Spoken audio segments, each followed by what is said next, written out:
This one's called Prestonsburg and All of It. It is a tumbled land of coal and hollows, scrub pine, maples, the orange and red mountains of October. This place where I first loved and was loved back.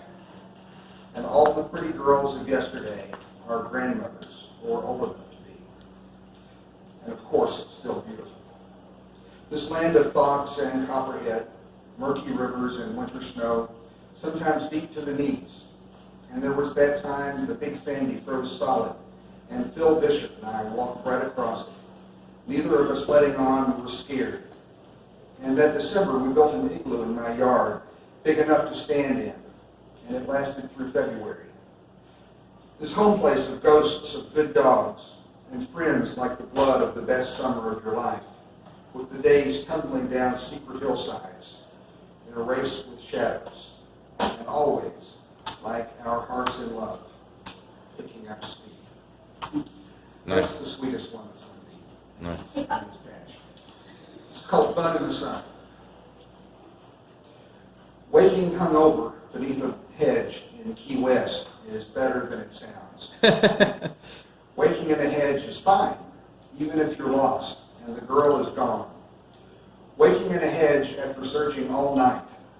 Waking in a hedge as the pelicans fly and the indifferent sun beats you down and happy people wander bright streets. Waking in a hedge before you find her and everything falls into place for just an hour. Waking in a hedge while you are alive and raging, stupid as a fish, and young enough to matter.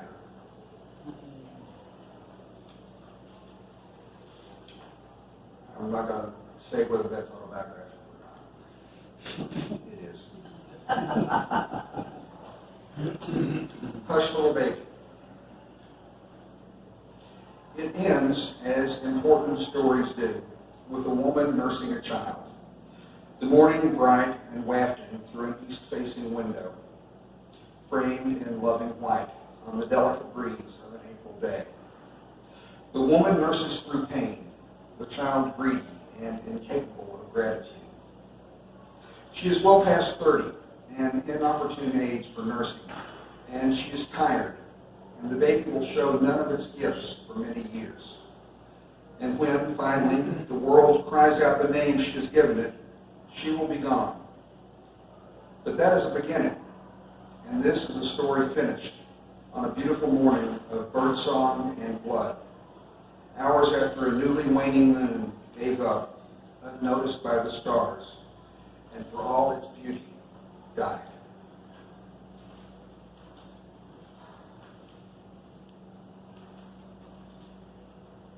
This one veers a little bit into the political. It's called In the End.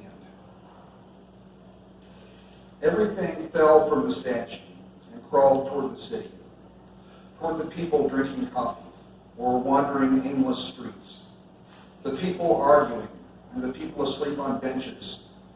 And some saw it coming and thought they could fix things or hide, maybe escape. But there was nowhere to go, and the things crawling from the statue came to the city. And the people were consumed for a time, and then some of them went about their business, and some retreated to darkness. And when the bombs finally dropped, it was the children who went to the statue and stood there accusing the lie. And when death came, it came for everyone.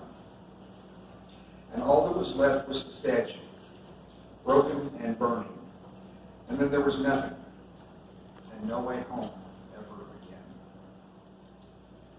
You know, I'm just sick of Donald Trump. This poem was originally called Trumpland, and I changed the title for publication. It's called What We Now Endure. The people have always been mad, but afraid to show it.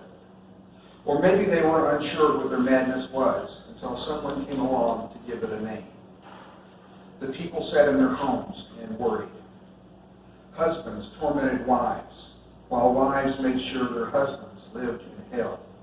And children were taught that this is the way of things.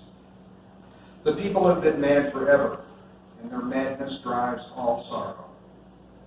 It screams inside their heads that someone is coming to kill them, or take away their blessings. It whispers to them on dark nights of all the horrors their neighbors are surely doing.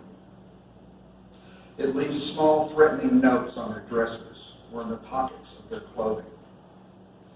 The madness begs for a leader, demands it. The madness craves direction because it is fear, and fear is a confused child punching walls. Make no mistake, it is a killing madness. Maybe it kills you, maybe me. Maybe it only kills the mad. Most likely it kills the weak and innocent, because the mad hate these people most of all.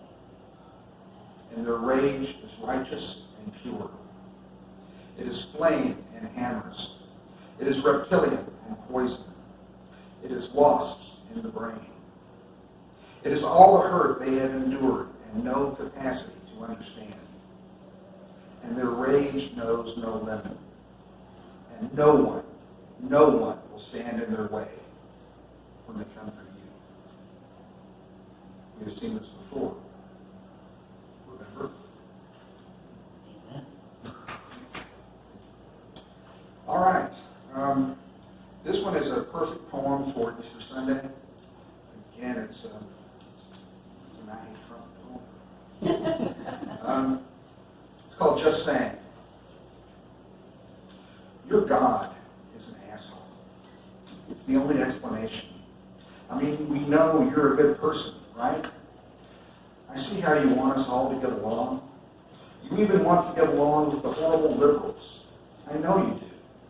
If only they would just come around and stop being so mean. I know you're a good person, and you were raised right. God and country, all the way. So I know you wouldn't want children going hungry, or people sleeping in the streets, or dying because they have no health care, or being abused because of their religion or who they love. I know you don't want women treated as objects, molested, subjugated. What kind of good person would want any of this? Not you, of course. Never you. So it must be that asshole God you read about. It must be that asshole God that wants these bad things. It must be that asshole God, the one you keep saying you fear. That asshole God is abusing you, right? Making you do things you don't like. Making you hurt people. Making you judge your neighbor and laugh about it as you plot their death.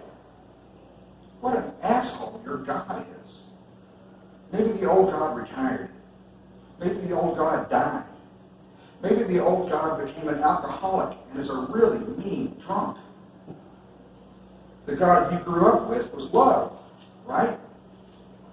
And now you're stuck with this asshole God, and you've got to obey. Shit, that's awful.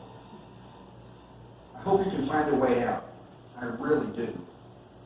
The first step is admitting there's a problem. But you already see the problem, don't you? I mean, you're a good person, right? I know you would never be an asshole on your own, right?